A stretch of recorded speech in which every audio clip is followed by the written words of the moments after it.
Hey everybody, welcome and happy Black History Month. It's February 3rd.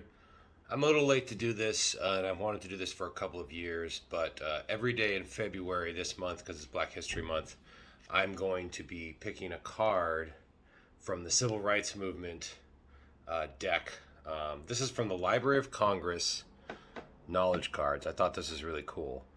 And, you know, you might be like, but what is this white guy doing in Black History Month? Well, guess what? Black History Month should be for all of us. And it shouldn't be white history, black history, Asian American history, Latino American history, whatever. It should be American history and it should be incorporated together. So this is an effort for me to learn too. So, anyways, this is kind of an intro to the series, but once a day, every day for the month of February for Black History Month, I'm going to be drawing from these cards. But as I was going to say, it would be great to do an updated version of this, for the things that we've seen in the 2000s, 2010s, and such, with all the police killings and protests and things like that, the Black Lives Matter movement and all that kind of stuff. So, anyways, let's get to it. I'm going to shuffle the deck, and I'm going to do three today, a triple shot. And I know that really sounds white of me saying that, triple shot. But because I missed the first and the second, we're going to do three right now. Here we go. Okay, can't just do one. Got to shuffle one more time. Got to show off my bridge skills too. Not plain bridge, building the shuffle bridge. Okay, here we go. So for February 1st, we have the student movement and Black Power. And you know what? I'm getting old. I need to go get my reading glasses. I'll be right back. Okay, this is the Civil Rights Movement knowledge cards put out by the Library of Congress, and this is for February 1st. The student movement and Black Power. As the 1960s progressed, there was a growing sense of frustration among African Americans impatient with the country's slow pace of change. The end of legal segregation in the South had not meant equality for black people, and many continued to suffer from poverty and discrimination. Civil rights workers shifted their focus from segregation to broader issues of education, healthcare, job opportunities, and housing, with an emphasis on black power rather than nonviolent protests. At the same time, African Americans who had been taught to think of themselves as inferior to whites now express pride in themselves and their culture. The idea of black power swept college campuses. Students demanded classes in African American history, culture, and achievements, and demonstrators such as these at Washington, D.C.'s Howard University called for more black teachers, black studies programs, and a voice in setting school policy. Okay, so here is the Civil Rights Movement knowledge card for February 2nd. All right, I'm going to shuffle it up again.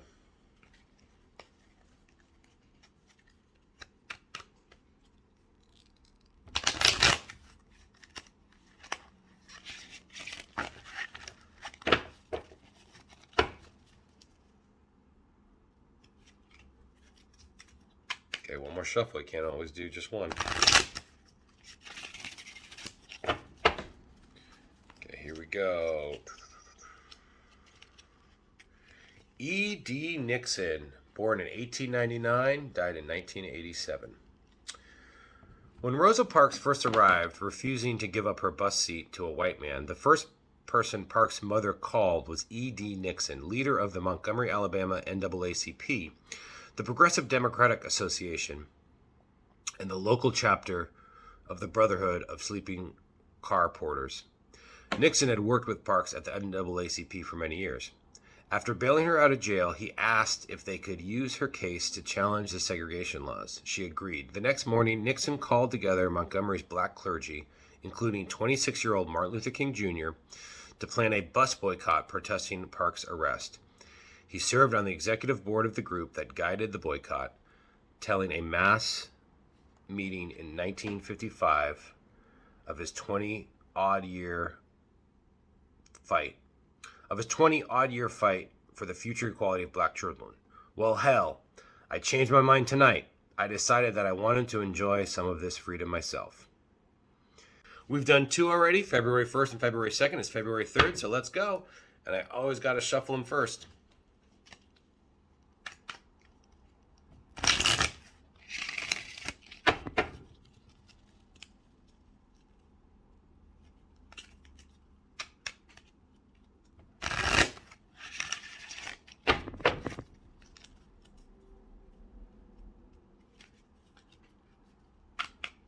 Okay, third one for February 3rd. Here we go.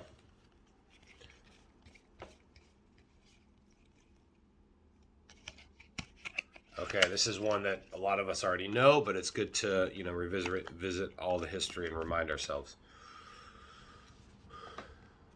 School desegregation. All right, usually I hold up the photo while I read it, but it's a sideways one, so,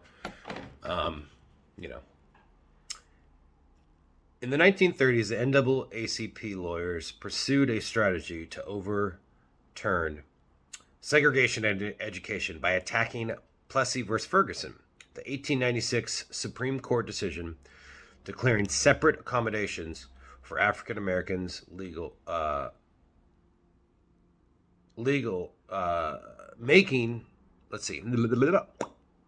the 1896 Supreme Court decision declaring separate accommodations for African Americans legal as long as they were equal.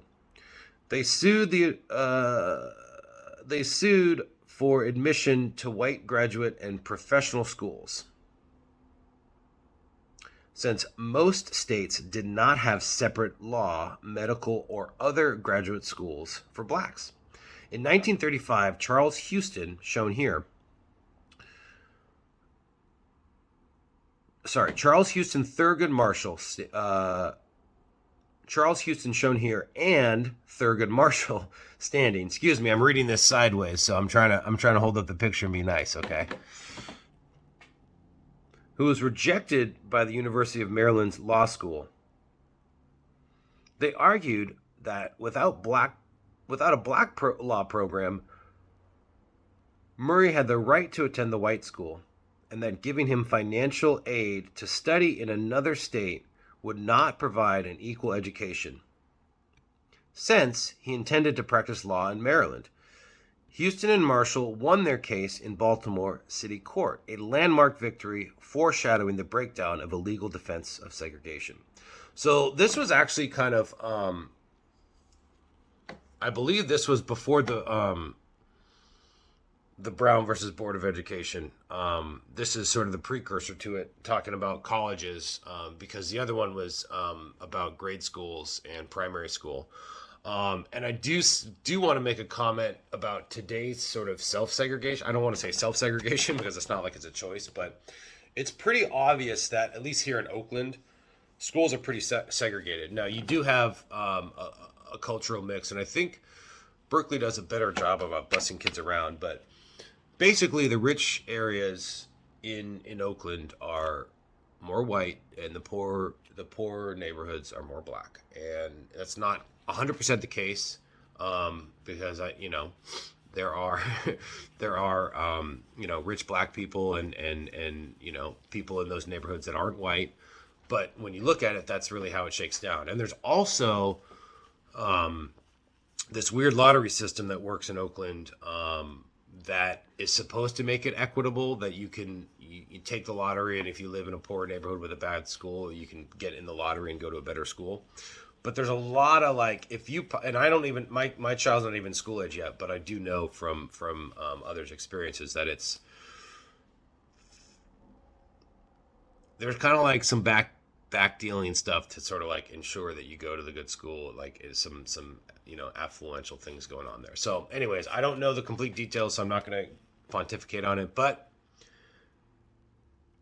and this isn't really, these videos aren't really supposed to get too political, but I will say that reading these cards sort of sparks ideas of what has happened in the past for better equality for all races, but also, like, what's going on today, and like what is truly equal and what isn't, and like how far we've come and how far more we need to go. And I think for all cultures and all races and all ethnicities, I don't really like race is sort of a made up thing, but I want, ethnicity is more what it's about. Um, for all ethnicities, to learn more about each other, to learn more about our past and our futures, and to really try to incorporate each other in each other's lives more, and expose yourselves to other cultures and ethnicities you're not used to. So that's kind of the point of this, and we'll see you tomorrow for February 4th. Hope you enjoyed it. The Civil Rights Movement Knowledge Cards. We'll see you later. Oh, I wonder who that is. That's Ralph. I'm going to mispronounce this, but it's Ralph Abernathy. And we'll learn about him later, but I haven't drawn him yet. So, anyways, y'all have a good day, and stay enlightened, engage, and kind to one another.